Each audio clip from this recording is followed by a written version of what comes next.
Today, we will be discussing about adding and subtracting fractions with unlike denominators. So first, let's look at our step 1 here. So it says that we need to find a common denominator. So you need to find a number that both denominators or bottom numbers can divide into evenly. So as you recall in your class, in a fraction, there are two parts. So it is divided by the line here, line at the middle. So the top one is our numerator and the bottom one is our denominator. So notice that both of these have different denominators. This is 4 and 6. So in order for us to add or subtract these fractions, we need to find their common denominator. So example, that's 1/4 and 1/6. We need to find their common denominator. So how do we find it? We need first to, for example, list down multiples of 4. So we have 4, 8, 12, and so on and so forth. And then for 6, let's list down the multiples of 6. That's 6, 12, 18.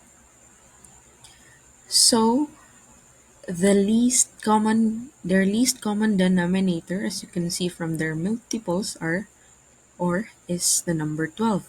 So we will replace the denominator by 12. Right, so since we got 12 as their common denominator, what we'll be doing for step 2 is to convert each of these fractions with their common denominator that we found earlier. So we got 12, right? And then what you'll be doing is you need to divide 12 to the denominator. So that's 12 divided by 4. So that's here to here. That would be divide.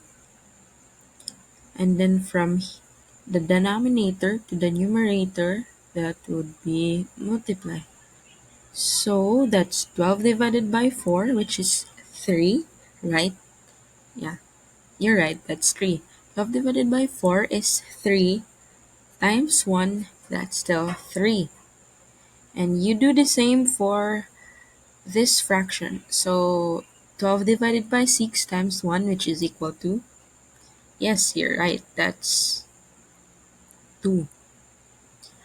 Now that we have both of these fractions in the same denominator, we'll then proceed to the last step, which is to add or subtract the fraction. Since we have now the same denominators, we can directly add or subtract the numerator. So that's 3 plus 2 equals 5, and then just copy the denominator, which is 12.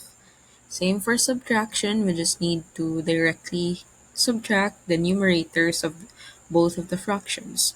So that's 3 minus 2 equals 1, and copy again the denominator, which is 12. So there we have it. That's simple, right? Any questions? We can go ahead and um, give much more examples so that you'll definitely learn and perfect this thing out.